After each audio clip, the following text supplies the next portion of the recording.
Hello बच्चों, I hope आप सब बढ़िया होंगे। तो आपके सामने लिखा हुआ है एक और टॉपिक, बोर्स एटॉमिक मॉडल।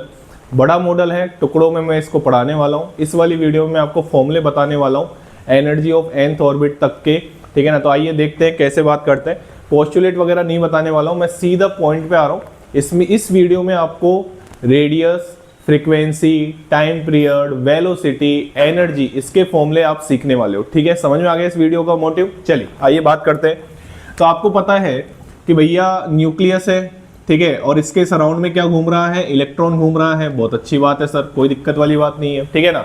आप सबको ये भी पता है कि इनके बीच में इस इलेक्ट्रॉन और न्यूक्लियस, ये न्यूक्लियस है बेटा, ये क्या है, न्यूक्लियस। ये तो सबको पता ही होगा ऑब्वियसली, ये क्या है, न्यूक्लियस है, ठीक है, ये न्यूक्लियस है, कोई दिक्कत वाली बात नहीं है, ठीक है।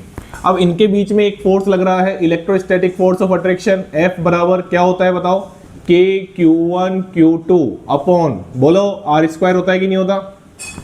ये सबको आना भी चाहिए, ठीक है। F बराबर K Q1 Q2 upon R² होता है। Q1 और Q2 क्या होते हैं, Q1 और Q2 होते हैं, अगर न्यूक्लियस और इलेक्ट्रॉन के बीच में लगा रहे हो तो Q1 बोल दो न्यूक्लियस का चार्ज, Q2 बोल दो इलेक्ट्रॉन का चार्ज। चलिए, तो न्यूक्लियस का चार्ज क्या होगा, चार्ज और न्यूक्लियस क्या होगा बेटा, आराम से सीखो, है ना। फॉर्मूले बनाना सिखा रहा हूं मैं आपको, और ये ध्यान रखना, केवल फॉर्मूले याद करने से कुछ नहीं होता। अब लेवल एग्जाम्स का इतना बढ़ चुका है कि वो फॉर्मूले के डेरिवेशन से भी क्वेश्चन पूछते आ रहे हैं, तो आप थोड़ा फॉर्मूले बनाना भी सीखें, ठीक है ना। तो चार्ज ऑन न्यूक्लियस क्या हो जाएगा, Q1 की वैल्यू हो जाएगी, जितने उसमें प्रोटॉन होंगे उतने ही इलेक्ट्रॉन का चार्ज होगा। तो यहाँ पे प्रोटॉन को किससे रिप्रेजेंट करते हैं, Z से, एटॉमिक नंबर से, इंटू E। आराम से समझो, जैसे हीलियम की बात करी मैंने, तो हीलियम में कितने प्रोटॉन है, अरे 2 प्रोटॉन है कि नहीं है, तो कितने इलेक्ट्रॉन का चार्ज होगा, 2 इलेक्ट्रॉन का चार्ज होगा। तो वही तो मैंने लिखा है, न्यूक्लियस में बात कर रहा हूं मैं। न्यूक्लियस में चार्ज किसकी वजह से आता है, प्रोटॉन की वजह से, और प्रोटॉन किसके बराबर होते हैं, एटॉमिक नंबर के। तो यहाँ पे Z क्या रिप्रेजेंट कर रहा है, एटॉमिक नंबर रिप्रेजेंट कर रहा है। क्लियर होगी बात। चलिए, और चार्ज ऑन इलेक्ट्रॉन तो आप ऑब्वियसली बता ही सकते हैं, चार्ज ऑन इलेक्ट्रॉन क्या हो जाएगा बेटा, E हो जाएगा, कोई दिक्कत वाली बात नहीं है, ठीक है। तो बताओ F बराबर क्या निकल के आ गया, F बराबर निकल के आ गया KZE into E upon R²। तो ये निकल के आ गया KZE² अपॉन R²।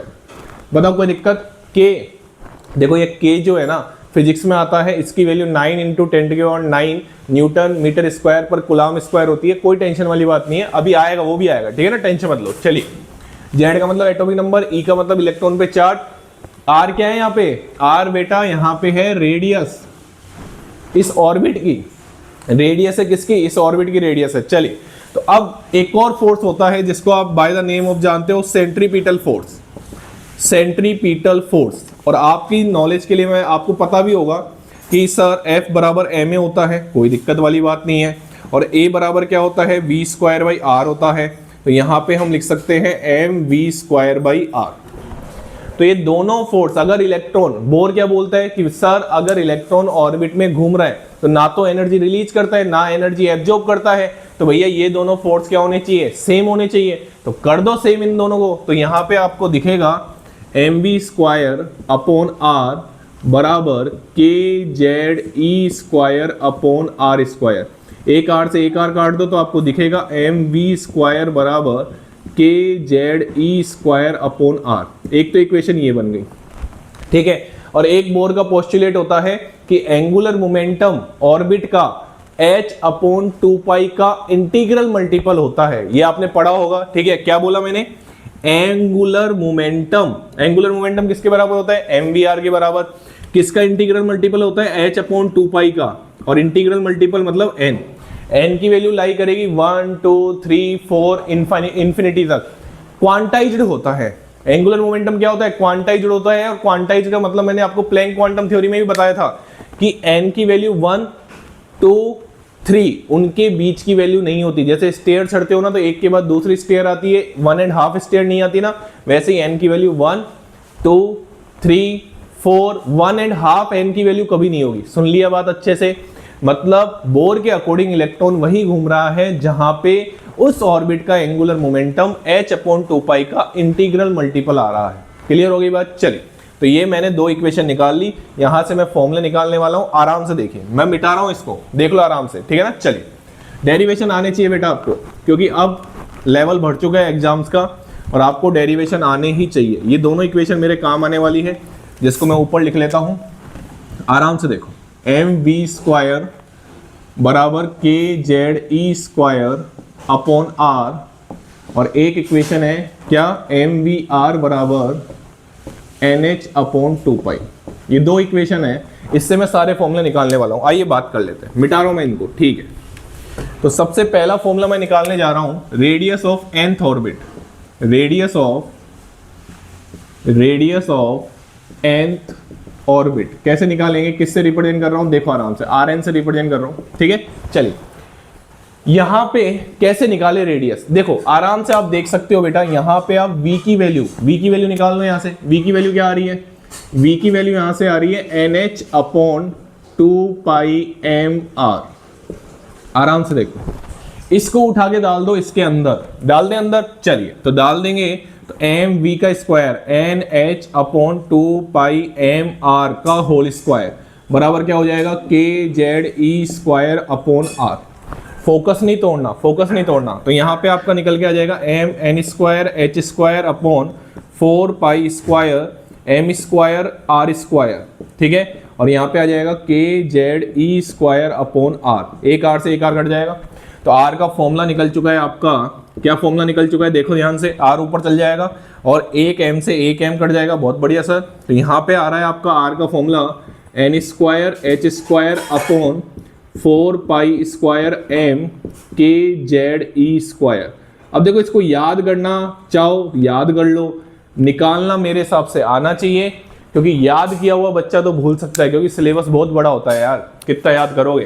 तो आराम से आप देखो, क्या यही फॉर्मूला निकल रहा है, क्या बिल्कुल यही फॉर्मूला निकल रहा है, radius of nth Bohr orbit. इसको आप आर एन भी लिख सकते हैं, कोई टेंशन वाली बात नहीं, ठीक है। चलिए आर एन क्या रिप्रेजेंट कर रहा है, radius of nth Bohr orbit. सारे कांस्टेंट की वैल्यू रख दो, यहाँ पे पाई की वैल्यू 3.14, m का मतलब मास ऑफ इलेक्ट्रॉन है, मास ऑफ इलेक्ट्रॉन कितना रखोगे, 9.1 इंटू 10⁻³ के। मैं लिख दूं क्या, इतनी देर में तो मैं लिख ही देता जितना मैं बोल रहा हूँ। 3.14, m की वैल्यू आप रख देना 9.1 इंटू 10⁻³ kg, और यहाँ पे z तो एटॉमिक नंबर है, ठीक है, वो तो चेंज होगा। k की वैल्यू आप रख सकते हो 9 इंटू 10⁹, ठीक है, newton meter square upon coulomb square. ये आपको पढ़ाया जाएगा फिजिक्स में, टेंशन मत लो। और यहाँ पे E की वैल्यू क्या रखोगे, E की वैल्यू आप रख देना 1.6 इंटू 10⁻⁻19, ठीक है, कूलम, कोई दिक्कत नहीं है। चलिए तो आर एन, इन सब की वैल्यू जब रखोगे ना तो ये फॉर्मूला निकल के आएगा, और आप इसको रट के भी बैठते हैं, आप सबको पता है, ठीक है, एन स्क्वायर बाई जेड। और एच की वैल्यू क्या रख देना, 6.62 इंटू 10⁻34 जूल इंटू सेकेंड। तो ये फॉर्मूला निकल के आएगा। और ये भी जो आर निकलेगी, रेडियस निकलती है, वो किस में निकलती है, एंगस्ट्रॉम में निकलती है। मैंने आपको कन्वर्जन प्लैंक क्वांटम थ्योरी में सिखा दिए थे सारे, अब वापस नहीं बता रहा मैं। Radius of nth orbit, n क्या है यहाँ पे, ऑर्बिट का नंबर, n क्या है यहाँ पे, ऑर्बिट नंबर है। अब बच्चा फॉर्मूला भी याद कर लेता है, लेकिन बच्चे को होश ही नहीं होता कि उसमें मतलब क्या होता है। z का मतलब क्या होता है, यहाँ पे एटॉमिक नंबर होता है। z का मतलब क्या होता है, एटॉमिक नंबर। क्लियर हो गई बात। बहुत फेमस फॉर्मूले, इस बार भी मेंस भर के पूछा था यहाँ से। एक की रेडियस दे देगा, दूसरे की पूछ लेगा, कहानी दे देगा आपको लिख के, लिथियम +2 का 3rd ऑर्बिट है, हीलियम प्लस का 2nd ऑर्बिट है। बताओ अगर हीलियम प्लस के 2nd ऑर्बिट में रेडियस r है, तो बताओ लिथियम +2 के 3rd ऑर्बिट में रेडियस क्या होगी। क्या करोगे आप, बेहद आसान, क्या करोगे, दोनों को डिवाइड कर देना, r1 अपॉन r2 बराबर n1 का स्क्वायर अपॉन z1 इंटू, हाँ भाई बोलो, z2 अपॉन n2 का स्क्वायर। आराम से देखो, क्या मैंने सही लिखा है, बिल्कुल सही लिखा है। यहाँ पे आप जैसे जैसे ऑर्बिट का नंबर बढ़ता जा रहा है, वैसे वैसे रेडियस बढ़ती जा रही है, अगर z कांस्टेंट है तो। क्लियर हो गई बात। मैं यहाँ पे ग्राफ नहीं बना रहा हूँ इस वीडियो में, वीडियो बड़ी बन जाएगी। मैं आपको केवल फॉर्मूले बता रहा हूँ कैसे बन रहे हैं। क्लियर हो गई बात। तो ये पहला फॉर्मूला निकल चुका है, और ये भी आपको याद होना चाहिए। मैं तो इस पे भी फोकस करूंगा, क्योंकि ये भी पूछ चुका है जी, एक बार ध्यान रखना इसको भी, ठीक है ना। चलिए मिटा दूं, ठीक है। चलिए अब हम बढ़ते हैं वेलोसिटी के फॉर्मूले की तरफ। ये रेडियस ऑफ nth ऑर्बिट थी, ठीक है। तो यहाँ पे इसको मैं सेकंड फॉर्मूले में चेंज कर रहा हूँ, और यहाँ पे मैं लिख रहा हूँ velocity of nth Bohr orbit.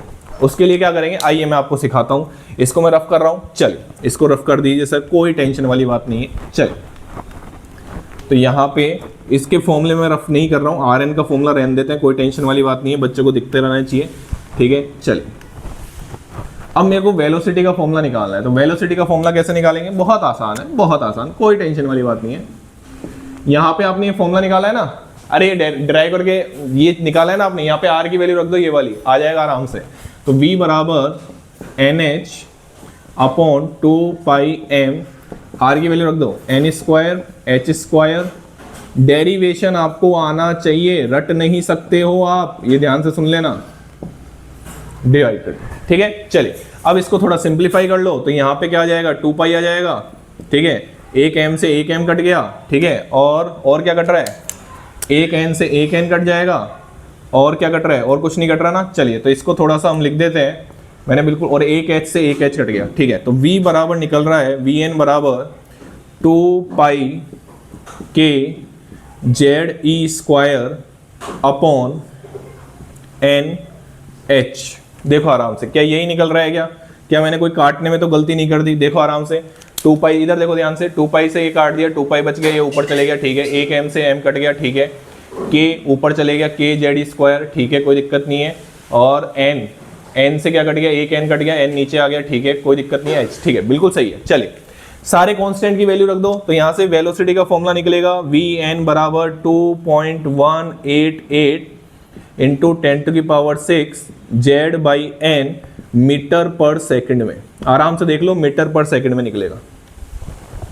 आप आराम से देखो, अगर n बढ़ रहा है, z कांस्टेंट है, तो वेलोसिटी कम हो रही है। मतलब अगर आपको ये क्वेश्चन दे दे तो आप v1 बाई v2 बराबर आराम से निकाल सकते हो z1 upon z2 into n2 upon n1। आराम से देखो, कोई दिक्कत वाली बात नहीं, रिलेशन आराम से निकाल सकते हो। दो ये ऐसे क्वेश्चन आते हैं यार, सुन लो मेरी बात, ऐसे क्वेश्चन भर भर के आते हैं, ठीक है ना। चलिए तो वेलोसिटी का फॉर्मूला निकल गया, वेलोसिटी का भी फॉर्मूला लिख लेते हैं यहाँ पे साइड में। Vn बराबर 2.188 इंटू 10⁶ Z बाई n, किस में निकलेगा? ये मीटर पर सेकंड में, ठीक है। चलिए दो फॉर्मूले निकल चुके हैं, आइए आगे बात कर लेते हैं। मिटा दो, चलिए मिटा देते हैं सर। चलिए तो यहाँ पे आप ध्यान से देख सकते हैं, अब मैं फ्रीक्वेंसी की अगर बात करूँ, ठीक है, फ्रीक्वेंसी की अगर बात करूँ तो अब मेरे को इनकी जरूरत नहीं है, अब मैं इनको मिटा सकता हूँ, कोई टेंशन वाली बात, इसको भी मिटा देता हूँ। चलिए तो तीसरा फॉर्मूला अगर मैं फ्रीक्वेंसी की बात करूँ, फ्रीक्वेंसी जिसको मैं f से डिनोट कर सकता हूँ, आप एक होता है टाइम पीरियड, दोनों को एक साथ ले लूँ क्या? दोनों को एक साथ ले लो सर, कोई दिक्कत नहीं है। टाइम पीरियड, टाइम पीरियड क्या होता है? एक रिवॉल्यूशन करने में लगा टाइम, एक रिवॉल्यूशन करने में लगा टाइम इलेक्ट्रॉन को, उसको टाइम पीरियड कहते हैं। टाइम पीरियड बराबर क्या होता है? टाइम पीरियड बराबर होता है 1 अपॉन फ्रीक्वेंसी। जी हाँ, आपको इनके कोई रिलेशन बस याद रखने हैं, फॉर्मूले याद नहीं रखने हैं, वैल्यू याद नहीं रखनी है, बस आपको रिलेशन पता होना चाहिए, ठीक है ना। तो ठीक है, 1 अपॉन फ्रीक्वेंसी, और सुनना ध्यान से, इसको आप लिख सकते हैं, यहाँ पे आप आराम से सुने, इसको आप लिख सकते हैं 2πr अपॉन v, ठीक है। तो फ्रीक्वेंसी बराबर क्या हो जाएगा? फ्रीक्वेंसी बराबर हो जाएगा v upon 2πr।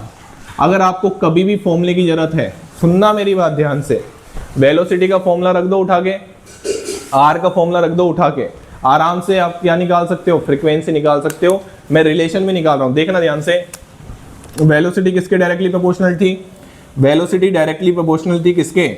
z by n के, ठीक है। तो f, ध्यान से देखना, f is directly proportional to z by n, ठीक है। r क्या अपना n स्क्वायर बाई z, तो n स्क्वायर यहाँ मल्टीप्लाई हो जाएगा, तो n क्यूब z स्क्वायर। देखो आराम से, अरे यार कुछ नहीं किया, r की जगह n स्क्वायर बाई z रख दिया मैंने, तो पहले नीचे n था, तो n स्क्वायर इंटू n क्या हो गया? n क्यूब हो गया, z ऊपर चल जाएगा, z स्क्वायर हो गया। अब इतनी तो मैनिपुलेशन आनी चाहिए यार आपको, ठीक है ना। और यहाँ पे time period is inversely directly proportional to हो जाएगा n cube upon z square. ये देखो, दोनों को मैंने एक साथ क्यों बताया? क्योंकि दोनों एक साथ चल रहे हैं यार। फ्रीक्वेंसी, टाइम पीरियड, एक रिवॉल्यूशन में लगने वाला टाइम, ये फ्रीक्वेंसी क्या होती है? अरे पर सेकंड में नंबर ऑफ रिवॉल्यूशन, उसी को हम क्या बोलते हैं? फ्रीक्वेंसी बोलते हैं, ठीक है ना। तो आराम से आप दोनों फॉर्मूले देख सकते हो, कोई गलती तो नहीं करी मैंने, एक बार देख लेता हूँ। वेलोसिटी z बाई n रख दिया, ठीक है, कोई दिक्कत नहीं है। ये n स्क्वायर बाई z कर दिया, ठीक है, बिल्कुल सही है। मैं रफ कर रहा हूँ इनको, ठीक है। चलिए अब बात करते हैं बहुत इंपॉर्टेंट एनर्जी की, ठीक है ना। किसकी बात करते हैं? एनर्जी की। बट मैं आपको उसके लिए बता देता हूँ, टोटल एनर्जी, या आप इसको EN भी लिख सकते हैं, कोई दिक्कत वाली बात नहीं है। EN किसको बता रहा है? EN बता रहा है बेटा नंबर, ये क्या बता रहा है? Energy, energy of nth orbit, क्या बता रहा है ये, एनर्जी ऑफ nth ऑर्बिट बता रहा है। आराम से देखो, ठीक है। चलिए, तो काइनेटिक एनर्जी का फॉर्मूला अगर हम देखें, ध्यान से देखना, आराम से, जल्दबाजी नहीं करेंगे। हाँ, काइनेटिक एनर्जी क्या होती है, हाफ mv² होती है, ठीक है सर, हाफ mv² होती है, ठीक है, कोई दिक्कत वाली बात नहीं है। सर आपने एक चीज बताई थी मेरे को, क्या बताई थी बताओ, क्या बताई थी सर? आपने एक चीज बताई थी, mv² अपॉन r बराबर kze² अपॉन r², ये रिलेशन मैंने बताया था, ठीक है। इस r को एक r से काट दो, ये भी बताया था मैंने, ठीक है। इसको उठा के यहाँ डाल दो तो ये निकल जाएगा हाफ kze² अपॉन r, ये आ गई आपकी काइनेटिक एनर्जी। आराम से देखो, सब रिलेशन एक दूसरे से जुड़े हुए हैं, इसलिए मैं एक ही वीडियो में बता रहा हूँ, ठीक है। अब इसके बाद बात करें अगर पोटेंशियल एनर्जी की, तो पोटेंशियल एनर्जी क्या होती है? अरे बोलो यार, पोटेंशियल एनर्जी की अगर हम बात करें तो KQ1 Q2 upon R, KQ1 Q2 upon R। अब यहाँ पे माइनस का ध्यान रखना पड़ेगा आपको, ठीक है ना। तो यहाँ पे आपको देखना पड़ेगा क्या आएगा, यहाँ पे आएगा माइनस kze² अपॉन R, यहाँ पे आपको माइनस का ध्यान रखना पड़ेगा। तो पोटेंशियल एनर्जी आपकी आ जाएगी ये माइनस kze² अपॉन R। आराम से, कोई जल्दबाजी नहीं कर रहा। पोटेंशियल एनर्जी आपको मैं अलग से, वैसे तो रदरफोर्ड में पढ़ाया जाता है, बाकायदा सब टीचर्स पढ़ाते हैं, फिजिक्स में तो ये आता ही आता है, ठीक है। तो माइनस kze² अपॉन R हो जाएगा, KQ1 Q2, Q1 वही रखा है, ZE भी वही रखा है, बस साइन का ध्यान रखना है यहाँ पे। किसका ध्यान रखना है? साइन का, ठीक है। तो आप मेरे को एक चीज बताइए कि आप काइनेटिक एनर्जी और पोटेंशियल एनर्जी, अब बची टोटल एनर्जी, तो टोटल एनर्जी में निकाल लो, दोनों को ऐड कर दो। दोनों को ऐड करोगे तो मेरे को ये आता हुआ दिख रहा है माइनस kze² अपॉन 2R। देखो आराम से, और तीनों रिलेशन को निहारते रहो जब तक आपको ये पता नहीं चल जाए। मैं मिटा रहा हूं इसको, ठीक है ना, माइनस का ध्यान रखना है यहाँ पे, ठीक है। अब मैं इसको मिटा रहा हूं, आराम से देखना, आराम से देखना, तीनों रिलेशन को निहारते रहो, इसको, इसको और इसको। क्या पता चलेगा पता है आपको? पता चलेगा कि जब आप टोटल एनर्जी का डबल करोगे, टोटल एनर्जी का डबल करोगे तो पोटेंशियल एनर्जी के बराबर आएगा, और kinetic energy minus of kinetic energy आपकी बराबर आएगी किसके? टोटल एनर्जी के। ये इतनी इंपॉर्टेंट रिलेशन है ना, 3-3 स्टार लगा लो इसके ऊपर, 3-3 स्टार। टोटल एनर्जी बराबर माइनस ऑफ काइनेटिक एनर्जी आएगा, और पोटेंशियल एनर्जी बराबर क्या आएगा? टोटल एनर्जी का डबल आएगा। आराम से देखो, अरे इधर 2 से मल्टीप्लाई करके देखो यार, ये आ जाएगा कि नहीं आ जाएगा? बिल्कुल आ जाएगा। बात समझ में आ गई? तो मैं इसको रफ कर रहा हूँ, आराम से देखो। अब एक लास्ट फॉर्मूला बनाना है मेरे को टोटल एनर्जी का, इसको मैं रफ कर रहा हूँ, ठीक है ना। चलिए, तो इसको मैं यहाँ से रफ कर दे रहा हूँ, ठीक है।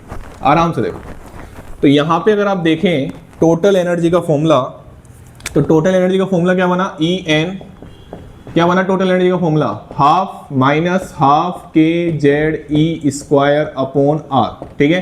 तो यहाँ पे आप आराम से देख सकते हैं, R का फॉर्मूला रख देना यहाँ पे। R का फॉर्मूला क्या है यहाँ पे? n² h², ऊपर ले जाओ 4π² m kze², ठीक है।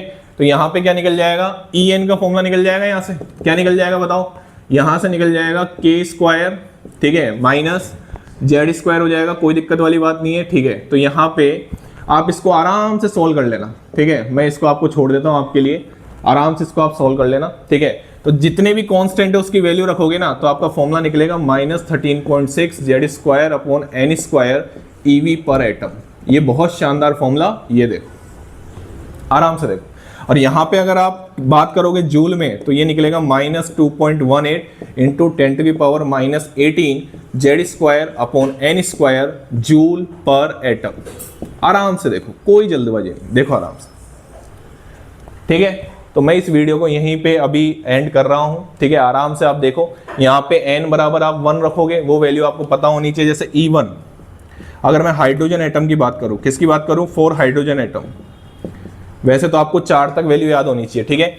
4 हाइड्रोजन एटम मतलब Z बराबर कितना कर दिया मैंने? 1 कर दिया, ठीक है। तो E1 बराबर बताओ, जिसमें n की वैल्यू क्या कर दी मैंने? 1 कर दी। ये आपको याद होनी चाहिए -13.6 इलेक्ट्रॉन वोल्ट, बिल्कुल याद होनी चाहिए। E2 की वैल्यू बताओ, अरे Z तो मैंने 1 कर दिया, ठीक है ना। n बराबर 2 रख दो, 4 आएगा, तो -3.4 इलेक्ट्रॉन वोल्ट, ठीक है। E3 की वैल्यू बताओ, 9 रख देना, माइनस का 1.51 इलेक्ट्रॉन वोल्ट।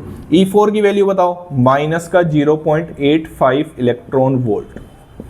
आराम से देखो, अब अगर आपको मेरी बात ध्यान से सुन लेना, जल्दबाजी करोगे दिक्कत आएगी। यहाँ पे मैंने हाइड्रोजन एटम के लिए बताया, बोर के फॉर्मूले किसके लिए लगते हैं, हाइड्रोजन लाइक एटम के लिए लगते हैं, मतलब सब में इलेक्ट्रॉन 1 होना चाहिए। ये जितने भी फॉर्मूले हैं ना, अच्छे से सुन लो, लास्ट में जाते जाते बहुत इंपॉर्टेंट बात बता रहा हूं, जितने भी फॉर्मूले हैं वो सिंगल इलेक्ट्रॉन पे लगते हैं। किस में लगते हैं, सिंगल इलेक्ट्रॉन पे, सिंगल इलेक्ट्रॉन पे लगते हैं।